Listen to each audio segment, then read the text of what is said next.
Это программа «Актуальное интервью», в студии Иван Лазаренко. Здравствуйте. В 2021 году в России может вступить в силу закон, обязывающий маркировать домашних животных.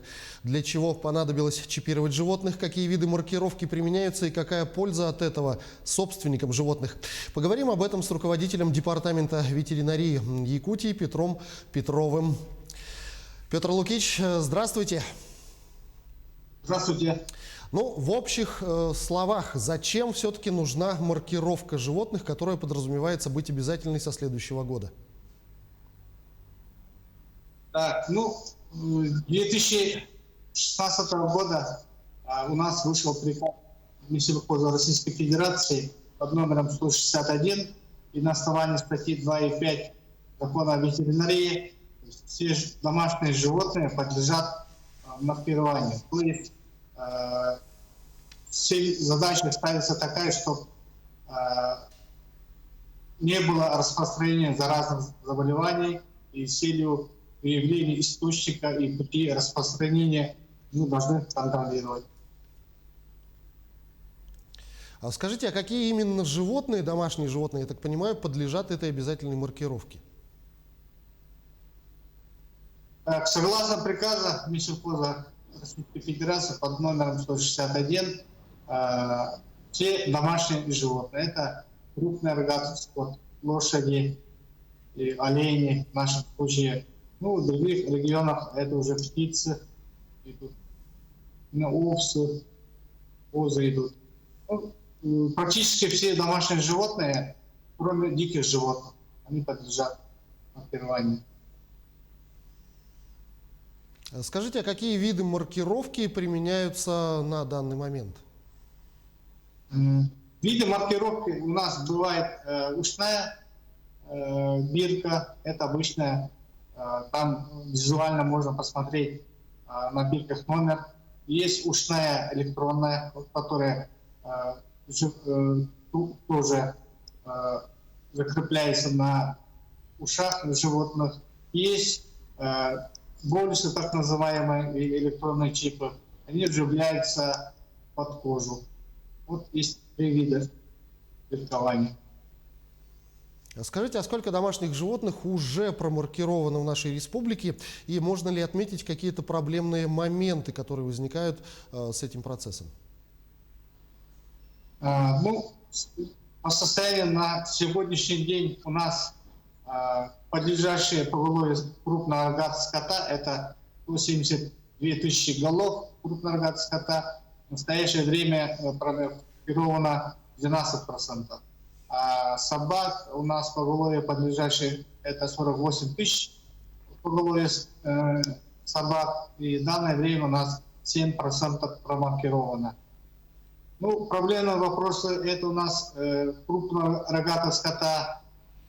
Стойловый кубик нынче поздно белый скот владельцев животных, поэтому в данное время мы прорабатываем вопрос о продлении маркировки до 31 марта 2021 года.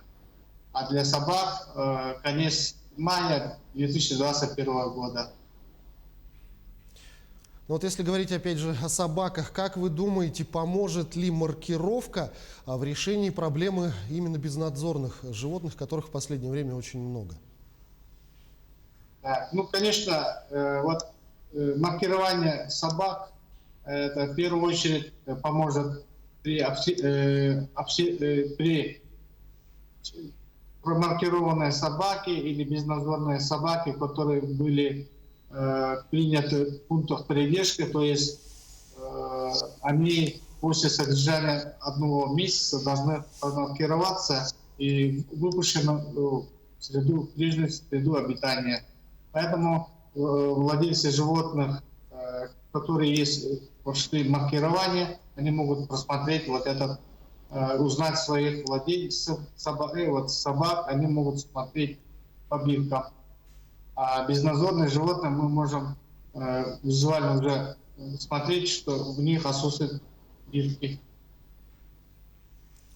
Скажите, а существуют ли какие-то сроки, которые обязывают хозяев животных маркировать своих питомцев? То есть вот появилось животное, и какой срок дается владельцу, чтобы промаркировать?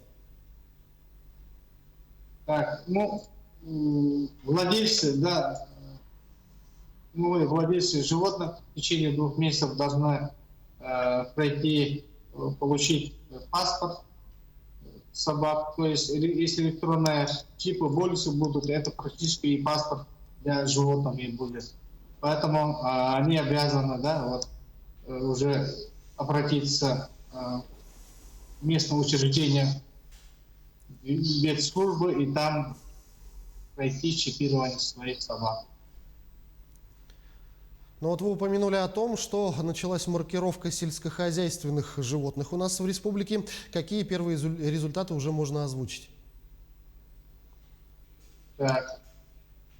У нас крупный рогатый скот начали практически с июня месяца 2020 текущего года. Да? Но нынче в связи с пандемией COVID-19 у нас планы в данное время пока не выполнены, поэтому у нас передвижка идет на 2021 год. И мы надеемся, это стоило период времени промаркировать всех крупных рогатых скот. Это у нас по плану 172 тысячи голов крупных рогатых скота в республике. Но вот кроме вот этой маркировки, которая пока еще процедура добровольная, с недавних пор животных надо еще и регистрировать в обязательном порядке в государственных ветеринарных клиниках. Есть ли уже какая-то обратная связь, насколько ответственно к этому относятся владельцы домашних животных? Ну, обязательная маркировка животных планируется сейчас законопроект, рассматривается в Государственной Думе Российской Федерации. И с 1 января 2021 года, если вот законопроект утвердится, будет обязательная маркировка животных. Ну, в данное время сейчас владельцы уже по желанию могут пройти чипирование на бесплатной основе. Это срок владельцев собак до конца мая 2021 года. Это в бесплатном порядке, а после 31 мая это уже будет на платной основе. Петр Лукич, я благодарю вас за беседу. Спасибо, что ответили на наши вопросы. Всего вам доброго. Спасибо. Это была программа «Актуальное интервью». О маркировке домашних животных мы говорили с руководителем департамента ветеринарии нашей республики Петром Петровым. Берегите себя и своих близких, обязательно носите маски, дезинфицируйте руки и соблюдайте социальную дистанцию. До встречи в эфире.